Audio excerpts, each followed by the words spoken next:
Good evening, मैं Naveen Kumar Singh, director Platform Education Centre Private Limited Patna. सबसे पहले तो मैं उन स्टूडेंट को थोड़ा आगाह करना चाहूँगा जिनका पिछली बार फाइनल सिलेक्शन हो चुका है एलपी टेक्नीशियन में, लेकिन इस बार वो रेलवे एनटीपीसी का एग्ज़ाम दे रहे हैं। कंडीशन यहाँ पर यह है कि उनका सेशन अगर आपस में टकरा रहा है ग्रेजुएशन का और आईटीआई का, तो उस परिस्थिति में एग्ज़ाम देने से आपको 100% बचना चाहिए, नहीं तो आगे चल कर के आपको परेशानी का सामना करना पड़ सकता है। जो आपका जॉब पक्का हुआ है उस पर भी ग्रहण आपका लग सकता है, क्योंकि आप देखे होंगे कि पिछले बार वेरिफिकेशन में मैक्सिमम स्टूडेंट जो इस टाइप के थे भी तो वो निकल गए, और लास्ट मोमेंट में 2-3 बोर्ड में कुछ स्टूडेंट को ऑब्जेक्शन इस पर किया गया। हालांकि वो ऑब्जेक्शन इस बात का सूचक था कि आने वाले दिन में इस तरह की परिस्थिति अगर पैदा हो सकती है तो स्टूडेंट अधिक से अधिक परेशान होंगे, ये बात तय है। क्योंकि अब टेक्नोलॉजी का युग आ गया है, जैसे ही आपका आधार मैच कराएगा पूरा रिकॉर्ड आपका एक साथ सामने ला करके खड़ा कर देगा। खास करके जिन स्टूडेंट का फाइनल सिलेक्शन हुआ है उनको तो बचना ही चाहिए, और रिकॉर्ड एक जगह ला के खड़ा कर देगा तो पता चलेगा कि आईटीआई और ग्रेजुएशन का सेशन टकरा रहा है। वैसी परिस्थिति में हो सकता है कि आपको नौकरी से भी हाथ धोना पड़ सकता है। इसलिए पिछले एक वीडियो में और हम इस बात की चर्चा किए थे, लेकिन फिर से हम दोबारा से इसकी चर्चा कर दे रहे हैं। तो हो सकता है कि अगर आप एग्ज़ाम देने जा रहे हों तो अलर्ट मोड में आपको आ जाना चाहिए। और अभी जो एग्ज़ाम चल रहा है आपका रेलवे एनटीपीसी का, आप देख रहे हैं कि पहले चरण का एग्ज़ाम समाप्त हुआ है। क्वेश्चन का लेवल उसमें टफ नहीं कहा जा सकता है, मॉडरेट भी नहीं कहा जा सकता है, इजी टू मॉडरेट कह सकते हैं कि बहुत आसान नहीं था, बहुत ज़्यादा टफ भी नहीं था। धीरे धीरे रेंज लेकिन क्वेश्चन का आपका बढ़ रहा है। लेकिन दूसरे चरण का जैसे ही एग्ज़ाम अभी स्टार्ट हुआ, इसमें 27 लाख स्टूडेंट दूसरे चरण में हैं, तो जो कि आपका 30 जनवरी तक ये चलना है। तो इसमें आप पाएंगे कि धीरे धीरे क्वेश्चन का लेवल को बढ़ाया जा रहा है। मैथ वगैरह में देखेंगे तो कंसेप्ट बेस्ड क्वेश्चन अब आपको मिलने लगा है एग्ज़ाम में।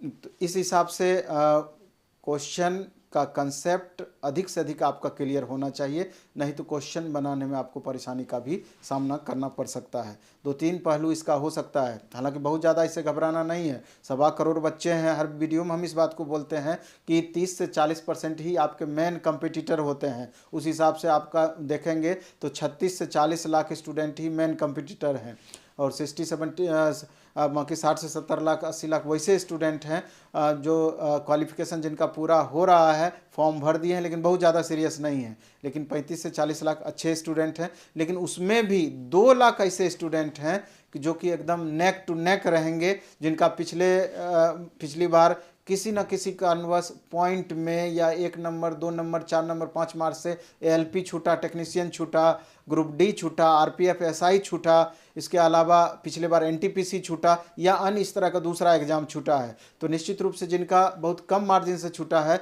उन बच्चों का तैयारी उस समय भी बेहतर था, लेकिन दुर्भाग्यवश उनका फाइनल सिलेक्शन नहीं हो पाया। लेकिन इस बीच जो 2 साल का समय उनको मिला, या इस बीच जो समय उनको मिला है, इस बीच में निश्चित रूप से वो बच्चे अपना परफॉर्मेंस बहुत ऐड किए होंगे, बहुत परफॉर्मेंस अपना ऊपर किए होंगे, बहुत अधिक से अधिक मेहनत किए होंगे, क्योंकि वो कोशिश जरूर कर रहे होंगे कि पिछली बार जो हमारा कमी रह गया है इस बार हम कमी को बिल्कुल भी ना दोहराएं।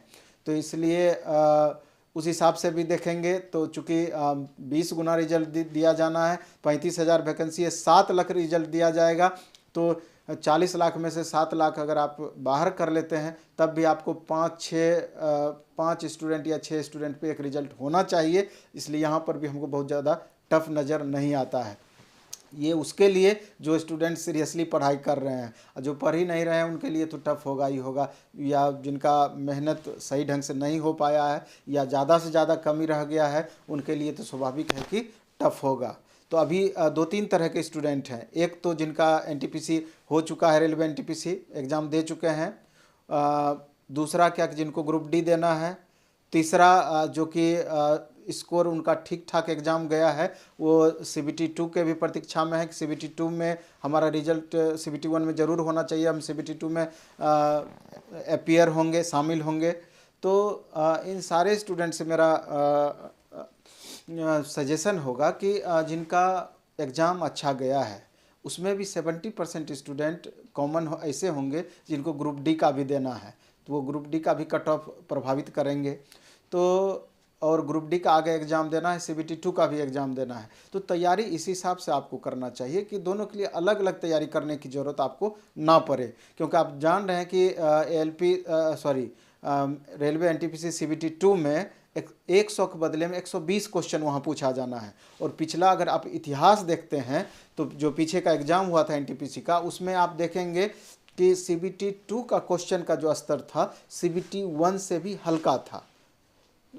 हल्का होने का ये भी कारण हो सकता है वहाँ पर कि चूँकि 90 मिनट में आपको CBT 1 में 100 क्वेश्चन बनाना होता है और वहाँ पर 90 मिनट में आपको 120 क्वेश्चन बनाना होता है। तो अगर क्वेश्चन बहुत ज़्यादा टफ कर दिया जाएगा तब तो आपको और ही ज़्यादा परेशानी का सामना करना पड़ेगा। तो हो सकता है कि बोर्ड इस हिसाब से भी क्वेश्चन पर अपना अप्रोच बढ़ाता हो या उस तरह का क्वेश्चन सेट करता हो।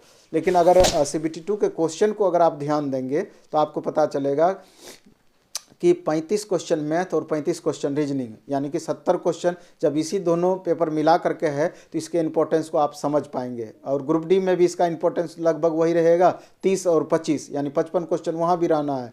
तो वहाँ पर भी इसका इंपॉर्टेंस में थोड़ा सा भी कमी नहीं है। और इसके बाद आप GS सेक्शन पर अगर आप गौर करेंगे तो पाएंगे कि 50 क्वेश्चन GS सेक्शन से पूछा जाना है। 50 में से 10 से 12 क्वेश्चन रेलवे NTPC CBT 2 में जो पिछले बार पूछा गया था साइंस सेक्शन से था, 10 से 12 क्वेश्चन। और लगभग आपका 15 क्वेश्चन के करीब आपका करंट अफेयर से था। और इसके अलावा स्टैटिक GK से आपका 18 से 20 क्वेश्चन था स्टैटिक GK से। और इसके अलावा arts paper history, polity, economy, geography मिला के 6 से 8 क्वेश्चन था।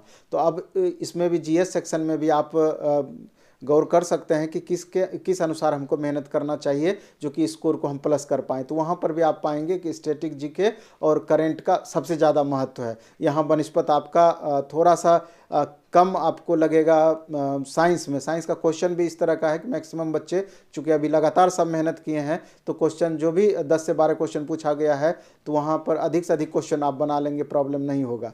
तो 6 महीने से साल भर का करंट अफेयर्स आप अच्छे से देखें, उसके लिए मेहनत करें। और क्वेश्चन की प्रकृति को समझते हुए स्टैटिक GK उस तरह का देखने का आप कोशिश करें। और मैथ रीजनिंग में आप भरपूर मेहनत करें। जितना अधिक से अधिक आप मेहनत करेंगे ग्रुप डी में भी फ़ायदा करेगा और इसके CBT 2 में भी फ़ायदा करेगा। और हमारा भी अब प्रयास है कि फरवरी फर्स्ट वीक से आपका रेलवे NTPC CBT 2 के लिए बैच हम स्टार्ट ऑफलाइन भी करेंगे, ऑनलाइन भी बैच स्टार्ट करेंगे। जो स्टूडेंट यहाँ आकर तैयारी करना चाहते हैं तो मेरे ख्याल से 2 से 3 महीना यहाँ पर रह करके जम के तैयारी करिए और रिजल्ट में 100% कन्वर्ट करने का इसको प्रयास कीजिए। और 10 से 12 घंटे जिस समय यहाँ पर आप रह करके पढ़ाई करेंगे, हमको नहीं लगता है कि आपका रिजल्ट रुक पाएगा या रुकने की संभावना रहेगी। क्योंकि क्वेश्चन के इस बार हमारा भी उद्देश्य है कि CBT 2 में जो बैच हम चलाएंगे एक बगल से आप पढ़ाने की ज़रूरत नहीं है, बेसिक से पढ़ाने की ज़रूरत नहीं है। चूँकि 2 साल आप लगातार मेहनत किए हैं और CBT 2 अगर आप दे रहे हैं इसका मतलब तैयारी आपका ऑलरेडी एक लेवल तक है, तभी आप वहाँ तक आप पहुँच रहे हैं। तो इसमें हमारा प्रयास होगा कि topic by topic her subject में, जैसे कि अगर हम साइंस में ही उठाएं या GS में ही उठाएं या मैथ में ही उठाएं, मैथ के topic by topic question chapter by chapter हम अलग करके जिस तरह का क्वेश्चन पूछ सकता है उसका अधिक से अधिक प्रैक्टिस कराएं। चैप्टर का पहले आधा घंटा मान लो कि कंसेप्ट पूरा हम क्लियर कर दिए और उसके बाद 1 घंटा उस पर बेस्ड जितना अधिक से अधिक क्वेश्चन पूछने की संभावना है, जिस टाइप का, हर टाइप को वहाँ पर हम आपको प्रैक्टिस करा दिए। इससे हमको लगता है कि इस तरीके से आपको अधिक से अधिक फ़ायदा मिल सकता है। इसके अलावा हमारा फुल सिलेबस का टेस्ट भी होगा और सब्जेक्ट वाइज टेस्ट भी होगा। मैथ का अलग होगा, रीजनिंग का अलग होगा, साइंस का अलग होगा, अन्य सेक्शन का अलग होगा। यानी कि 2 से 3 महीना अधिक से अधिक प्रैक्टिस करवा करके हम चाहेंगे कि रिजल्ट के करीब आपको पहुंचवा दें। और यही चीज़ हमारा ग्रुप डी में भी हो रहा है। ग्रुप डी के लिए तो स्पेशल, चूँकि उसमें बहुत सारे ऐसे बच्चे आते हैं जिनका पढ़ाई बीच में लिंक टूटा हुआ है, वो चाहते हैं कि एक बार हमारा शॉर्ट टर्म में पूरा का पूरा रिवीजन हो जाए। तो उसके लिए एक बैच हमारा 11 तारीख से स्टार्ट हुआ है, दूसरा 18 तारीख से स्टार्ट होगा, इसके बाद तीसरा बैच हमारा 25 से स्टार्ट होगा ऑफलाइन मोड में। तो जो स्टूडेंट बाहर रहते हैं, पटना आकर तैयारी करना चाहते हैं, तो यहाँ आकर के डायरेक्ट बैग एंड बैगेज आ सकते हैं। यहाँ रूम की व्यवस्था हो जाएगी, उसमें परेशानी नहीं होना है। और जो स्टूडेंट जो बाहर रहते हैं, यहाँ नहीं आ सकते हैं, तो 25 जनवरी से हमारा ग्रुप डी के लिए फुल सिलेबस का ऑफलाइन बैच भी स्टार्ट होगा, जो कि 2.5 महीने तक चलेगा। उसका फ़ी मिनिमम रहेगा, वो भी उसका लाभ उठा सकते हैं। आगे उसके वीडियो में फ़ी और डिटेल बैच का हम चर्चा करेंगे, वहाँ उस पार्टिसिपेट कर सकते हैं। तो इस तरह के मेरा कहने का ये तात्पर्य है कि कहीं भी आप रहिए, घर पर ही रहिए। हमारा वॉल्यूम 4 भी आ गया है, जो कि करंट पैटर्न पर बेस्ड है एनटीपीसी के लिए। उसको भी लेकर के आप प्रैक्टिस करिए। कहीं भी रहिए, अभी आपको अधिक से अधिक समय पढ़ाई में लगाना चाहिए और एक शेड्यूल वे में अपने टाइम का डिस्ट्रीब्यूशन करें सब्जेक्ट के इंपॉर्टेंस के हिसाब से, और डेली एक सेट बनाने का भी प्रयास करें।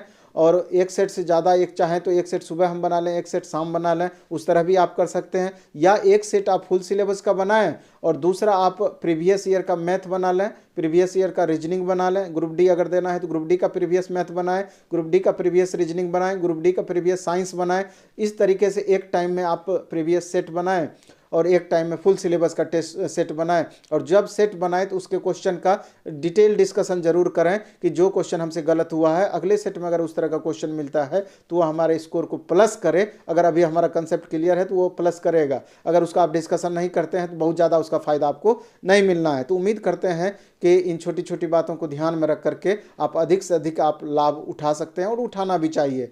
खूब अच्छे से पढ़िए, खूब मन से पढ़िए। अगर ये 2-4 महीने अच्छे से अगर आप पढ़ लेते हैं तो हमको पूरा भरोसा है कि आने वाले दिन में आपको बहुत ही बेहतर समय देखने को मिलेगा। आपका अगर फाइनल सिलेक्शन हो जाता है, क्योंकि दोबारा से इतनी वैकेंसी आएगी कि नहीं आएगी, वैकेंसी का जो पोजीशन है आप अच्छी तरीके से समझ रहे हैं, तो हर परिस्थिति को समझते हुए आपको अधिक से अधिक मेहनत करना ही पड़ेगा और करना ही चाहिए। और अगर उतना मेहनत आप कर लेते हैं तो आपका रिजल्ट भी रुकने वाला नहीं है, ये भी बात तय है। चलिए, धन्यवाद, बेस्ट ऑफ लक। खूब अच्छे से पढ़िए, खूब मन से पढ़िए।